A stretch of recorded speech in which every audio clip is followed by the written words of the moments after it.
opposite of what happened noong game number 2 kasi nakita naman natin na lumamang yung Geek Fam in some portions ng early game. But even with all of that being said, ngayon ay magsisimula tayo. This is one of the deciders of a best of 5 series. Oo. Game 3 is very important for you to determine kung ano ba ang momentum na dadalhin mo sa mga susunod na laban. Ito yung ayaw mong matalo ka na. Yep. Kailangan victory. Looking at the emblems right now and of course the battle spells. Purify on Stitch. Kasi nga, sinabi nyo na puro CC ang side ng Geek Fam. Oh, kailangan talaga mag-ingat sobra ni Stitch in terms of positioning. Pero regardless, hindi lang basta ingat ang kinakailangan niya kasi maingatan man niya ang isa, meron at meron pang pwedeng sumunod pa na mga setup, mga talot galing dito sa Geek Fam. So the Purify is very necessary para dito sa kanya. Fortunately, meron din naman siyang Quantum Charge. So meron pa siyang additional na movement speed na maaaring makuha. Yep. May alalay din naman kahit papaano kasi nandyan si Blinks for the protect. Speaking of, etong si Aboy, medyo delikado yata. Nakapag-flicker naman. Oo. At naiwasan si Nico. Mukhang slow pace pa rin ang ating makikitang laban. Any thoughts on the draft, Hans? I mean, at some point, aside from the fact na sobrang dami ng crowd control skills from the side of Geek Fam, Burmese Ghouls needs to be able to protect itong si Stitch in the first few minutes ng game. Kaya nag-build up siya ng tenacity here to last a little bit longer. Kadera also does the same, building a tenacity kasi kailangan niya pa talaga ng item. So both Blinks and Baloyski nandito sa may gold lane for them to just continue to dish out some damage and pressure dun sa kanilang mga gold lane counterparts. And that is what we're seeing right now. Steel leg plates ang binild muna nitong si Kadera because as expected, kailangan niya muna ng time to get some items in gold on this hero. Yeah. And in addition, Nico, kailangan mo maistorbo to. Yeah. Kasi ito yung mahirap pag nakapag-early game talaga ng sagad. At mukhang masasagad na actually ni Marky yung turtle. Fun fact, naka-Molten Essence na si Marky. So, Makunachi and plus may extra proc na ng AOE. There you go, Marky! Nako, Walang nakuha. ka-counter sa retry. Ay, may minuan Fury pa pala si Baloyski dito na hindi basta-basta nilalabas. At yung Netherrealm, pinansagot na rin naman dito ni Aboy. Itinutuloy lang nila yung laban. Apat naman nga naman kasi sila. Duke. Lina makaka-flicker out daw at si Baloyski ang magiging kapalit. Kasi medyo masakit na rin yung damage na mumula dito sa Burmese Ghouls. But it's still Geek Fam na makakakuha ulit ng bawi. 2 for 2 plus a turtle. Malamang doon ang Geek Fam, tama? Yup, maganda ang naging initiation ng Geek Fam doon. Luke was able to stay alive and nagtipon-tipon yung karamihan sa mga skills or yung karamihan sa mga heroes ng Burmese Schools doon sa loob ng isang eskinita at doon lumalamang ang Geek Fam sa mga ganong klase ng initiations because they have so much AOE to offer sa kanilang mga kalaban. So Burmese Schools tried to do their best to stay alive in that moment pero it was too late for two of their members. Basically, Shadow and Nico. And this is the start that we're talking about. Kailangan mong ma-disrupt yung Joy. Oo, kailangan guluhin mo ng guluhin, no? Kaya siguro lagi din nagpapakita si Baloy at si Aboy. Pero sila guguluhin ngayon. Aboy dito hinahanap na ni Nico. Ginamitan na ng high Uy! electrifying beats. At siya ay mawawala kahit na nakita mo na kasi etong Joy. Apakabilis kasi humahabol nito eh. True. Kaya rin naman pinipili yan, lalo na sa mga gustong kumil talaga. Doon ay walang naging exchange ang Geek Fam para sa buhay ni Aboy. Remember, isa to sa mga favorite ni Aboy, ang Paramis. Pero it's a good move para kay Nico to take that pick off. Can't run but can't hide. That is what you would expect kung sakali na makakasama mo yung Joy. Pero Marky was able to get it. Netherrealm nandito para tulungan si Marky. Kaya naman alam na yon Uy! ng Burmese Ghouls. Pero Minuan Fury may mahahabol pa na setup dito para hindi na tumuloy si Uy! Shadow sa gusto nilang kuhain. At napakaraming skills ang nagamit. Meron pa tayong turtle na inaabangan. Mukhang makakita na naman tayo ng Battle of Endurance sa laban na to. Parehas team fight ang mangyayari. And now we're having another turtle objective take. Who's gonna take it? I mean, tatlo sa skills or ultimates ng side ng Burmese Schools ay wala. Meanwhile, apat ang wala naman sa kupunan ng Geek Fam. It's only Chadera na may hawak ng kanyang sariling ultimate and it's gonna take some time. Kaya both Geek Fam and Burmese Schools, hindi talaga nila hard engage itong turtle objective. It's still gonna take some time bago sila makapalag, and they're gonna put the pressure on Shadow first. Ayan na! Si Blinks na naman ang nauna dito. Hinatak na nga doon si Aboy. Nangalahati ang kanyang buhay. Pero dinala rin naman ni Aboy sa gitna ng 4 na miyembro ng Geek Fam. Etong si Blinks. Kaso mabuhay pa yata ng kaunti dahil may kinopyang Netherrealm. Meron pang sunod na penalty zone coming in from Shadow. Kinakailangan na muna mag-disengage yata ng mga members ng Geek Fam. Kasi hindi na biro yung damage na nagmumula doon sa maso. Samantalang yung mid lane turret naman ang pakay ng ibang miyembro. Ay! At Oh si my Kadera naging isang pahabol na kill pa. Oh my! Plus nakakamin pa ata tong purple. Oh, this is not looking good para sa side ng Geek Fam. Kaya nagpunta si Kadera dito sa mid lane kasi alam niya Oh my. na medyo eguls na siya against the Bruno matchup na butas na. Yung Torres sa may bandang ibaba kaya he was forced to go into the middle portions ng ating mapa, not to expect na meron palang dalawang heroes coming in from the side of the Burmese schools. And tama kasi yung nabanggit Manjin, bagamat nakuha ng Geek Fam yung turtle, it was still so much na nilaban nila. Ngayon, si Blinks naman ang mauhuli sa gitna at susubukang bigyan. Hindi umabot doon ang stun using the Bravest Fighter ni Luke. Kaya naman si Stitch maiiwasan yung possible threat pa na gustong gawin ng Geek Fam kanina. Masasabi ko na itong laban na to ay nasa even state pa din. Bakit? Kasi kung isipin mo, kahit na nakuha yung purple, yung turtle ay malaking bagay at hindi ganun kalaki yung lamang ng Burmese schools. Nagkakabikayan lang. Siguro ang kailangan mag-ingat dito ay si Kadera kasi madali siyang mahuhuli ng Joy kahit anong mangyari. Like for example, itong si Stitch, pwede makatakas kay Marky to eh. Pero si Marky hindi na yata Yun makatakas lang. dito. Yun ang protektang Blinks, ang albantay na Blinks kapag ka naka-ruby siya dito. Bantay sarado and it is one of his favorite picks. And with that, ladies and gentlemen, 1.3k ang kalamangan ng Burmese schools. Although I have to say from what you've mentioned kanina, yes, it's a tie pagdating doon sa mga pagkuha ng kills dahil sa sandamakmak na teamfights na nangyayari. Pero kung titignan natin yung minimap, there's already 2 turrets na napabagsak ang Burmese schools. That's Ayun na. permanent damage na kailangan alalahanin ng Geek Fam. Kahit na sila naman, yung nakakuha ng 2 turtles nung moment na yun. And Luke wants Subok to go sila. for it. Oy, pumasok na nga ron si Luke at nag-follow up na si Baloyski. Pero saktong-sakto naman kasi yung pagkakagamit ng Netherrealm. Ngayon si Shadow pa ang nakauna ng kill kontra dun kay Luke na siya pang nauna at gusto sanang mag-set up para sa Geek Fam. Nice counter go mula sa side ng Burmese Goose. If I'm not mistaken, napagamit din ng Purify si Stitch to survive that one as Burmese Goose will take this gold lead up to 2,000. Ako, isa pa! Grabe naman yung gulat place doon ni Blinks. Napilitang Aray. tumakbo papalayo si Marky. Kamuntikan pa siya with that Vengeance Strike. Pero mabubuhay naman. Kaso very, very low. At mahihirapan yata silang mag-contest ng turtle dito. It ain't over. Baloyski, flicker out. Mukhang libre na yung turtle na to. Burmese Ghouls. Ladies and gentlemen, pinapahirapan ang Geek Fam sa first 8 minutes ng laro. Napakalinis ng execution na ginagawa ng Burmese schools ngayon. Lina leading the charge. Stitch nandun lang sa may bandang likuran. Try to take as much turrets as possible. And also Nico becoming a pest.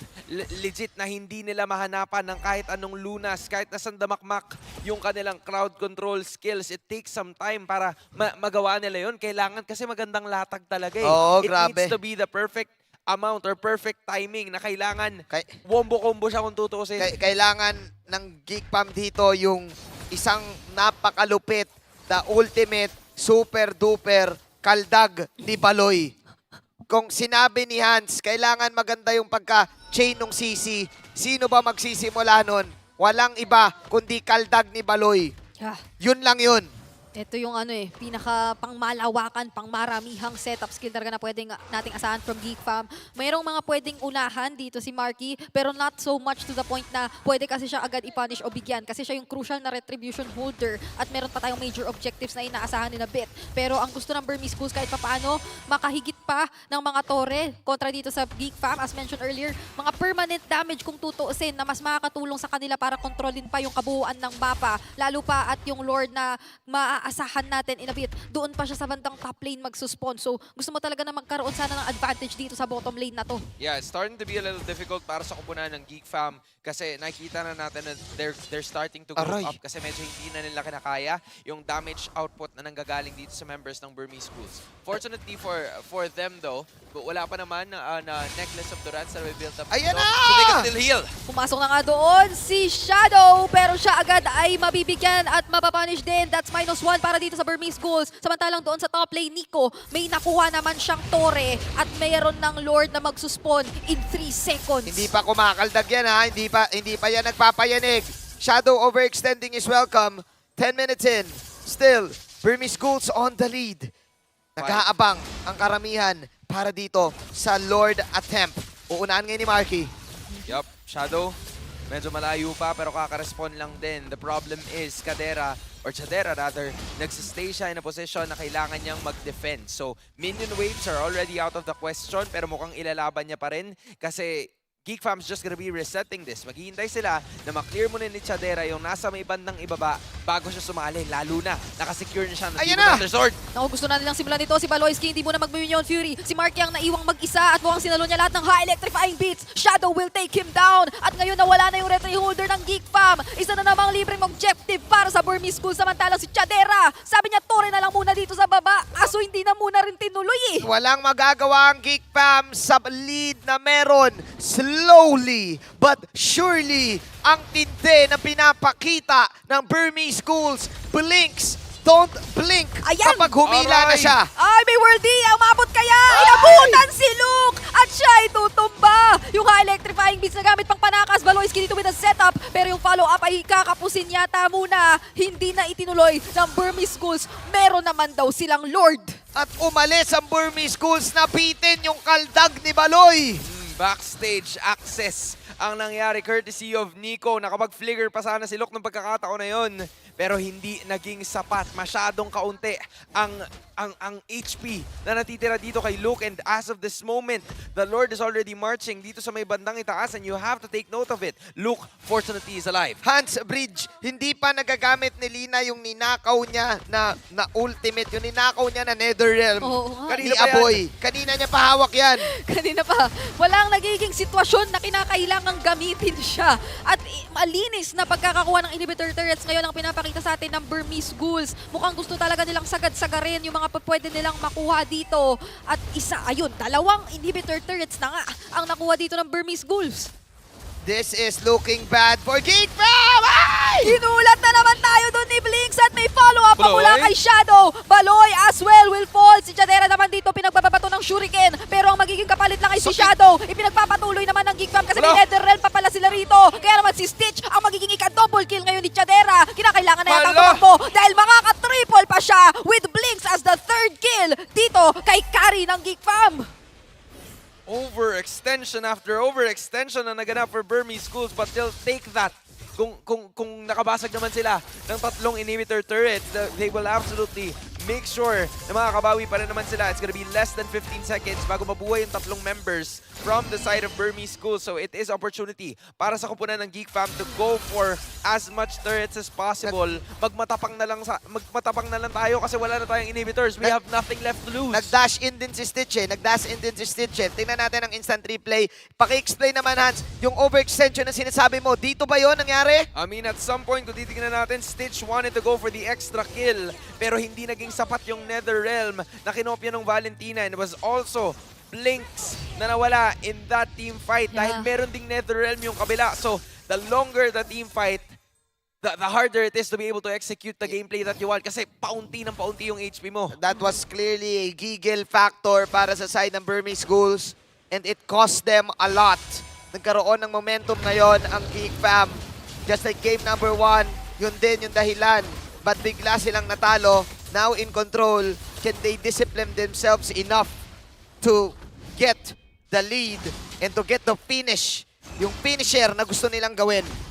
Ito na naman tayo sa Lord Here we go. Dance. Here we go. Laging dito nagsisimula yung mga yung mga mahabang teamfight natin na umaabot sa kung saan-saan sa mapa. Yun nga eh. Half health ang Lord ngayon. Blinks. Okay, pinofocus lang ng Burmese Ghouls yung pagkuha dito sa Lord. Kinuha na nga nila. Pumasok na rin si Marky doon. Netherrealm na Nilabas ikasa na. Eto, ngayon pa lang nilabas ng Burmese Ghouls yung Netherrealm nila. Baloyski, napakaraming mananakap doon at free hit lang si Chadera. Si Stitch yata ang unang tutumba. Unstoppable na siya ngayon. Si Blinks isunod pa. Si Nico sa likod. Mag-a-attempt. Blinks. Gumamit ng electrifying beats. Pero may iwasan lang din. Hinaabol ni Marky. At si Blinks naman ang isusunod ngayon. Aabutan pa ni Aboy with the Ghost Bursters. And that's 3 members or 2 members down para sa Burmese Ghouls. At walang nagawa si Nico para pumunta doon sa backline. Even though nakuha ng Burmese Ghouls, yung Lord, kinaldagan pa rin sila ni Baloy. Ang daming nangyari sa laban na yun. Kumbaga, the show must go on eh. The show must Hindi- go on. Hindi pwede na may nakuha silang panalo at kami wala. Fortunately, Baloy was right on schedule, right on time, tamang tempo at nakuha niya yung knock-up that was necessary for them to make the turn dahil hindi rin nailatag yung retribution nitong si Marky, but still they are able to stay alive in the competition, and habang tumatagal, mas lalo silang nagkakaroon ng pag-asa dahil si Chidera ay nakakuha na ng mga items that he Oo. actually needs. May Demon Hunter Sword na siya and the Corrosion Sight as well that's gonna help him Yeah, propel yeah. and keep his team in the game. Sumasakit na yan. Sumasakit na yung proc ng true damage ng carry. Masakit talaga ang katotohanan. Kaya nga true damage ang The tawag truth dyan. hurts. The more HPs you have, kaya baliwala yung pag-front ni Shadow. Kahit na humarap din si Blinks, mababaliwala dito yung kunat ng dalawang hero na yan dahil sumasakit na yung passive. Lalo-lalo na nung carry. Basta hindi si Chadera ang mahuli at maka-free hit lang siya talaga. Mararamdaman na lang ng Burmese Ghouls na unti-unti, isa-isa silang nabuburay. Nasa ganong point na talaga dito ng damage etong si Chadera ng Geek Fam. So far, pinakamataas nga na sinalong damage itong si Baloyski, pero parang ito yung point na from this point onwards, pwedeng Geek Fam na yung medyo mas magmatapang ng kaunti. Kung Yeah. mauulit-ulit pa nila yung mga plays na ginagawa nila magmula kanina. Yup. Gagamit na ngayon si Nico ng onting apoy with the glowing wand. Nako. Kailangan ng Burmese dito. If you're Burmese, if you are Shadow, you need to get one, I think. You need to pick off one. Kasi kapag pinilit yung team fight, I can say, hindi na to kagaya ng mga first few stages ng laban. Look at that though, Flask of the Oasis ay nakuha na nitong Minotaur na hawak ni Baloyski, so that's gonna help them Oo nga. in this matchup to stay in the Lord Pit a little bit longer. Kasi yun yung i-expect mo. May panulak Oo, na, may meron panulak. ng panulak. Kumbaga, kaya nang tumuloy. Meron Oo. ng pang water break. Kanina kasi puro kanin eh. Puro carbs eh. Meron ng pang water break May ngayon. pang water break na. Kumbaga, mailalaban na nila. Not to mention, full build na rin itong si Chadera. Mas mataas pa nga siya ng 1K gold Oh. kumpara dito kay Stitch. So that is already the fullest of potential na na-unlock ng Geek Fam. At yung kaninang 5K halos na hinahabol nila, halos daan-daan na lang ngayon na posible pang mabaliktad, but they still have to take Here we note go. sa kanilang mga inhibitor lanes. Burmese Ghouls, susubok dito ng Lord. Susubok ngayon ng Geek Fam. Grabe. Gagana ba si Shadow? Burst down! Baloyski doon! Tinatry Oy! cancel! Pero Nico still with the retribution. Ngayon naman si Shadow ang tinatry target ni Luke at Chadera doon sa Oh! baba. Pero si Baloyski ang magiging kapalit dahil siya din ang na-target ng Burmese Ghouls sa gitna. Marky papasok doon. Makakatakas pa ba yung si The Violet of Queen? Hindi na dahil patutumbay na rin habang si Stitch. Tamang sipa lang ng mga bola! And that will be a 4-man set or a 4-man kill para dito sa Burmese Ghouls. And mukhang eto na ang pagmarcha ng Burmese Ghouls towards game number 3.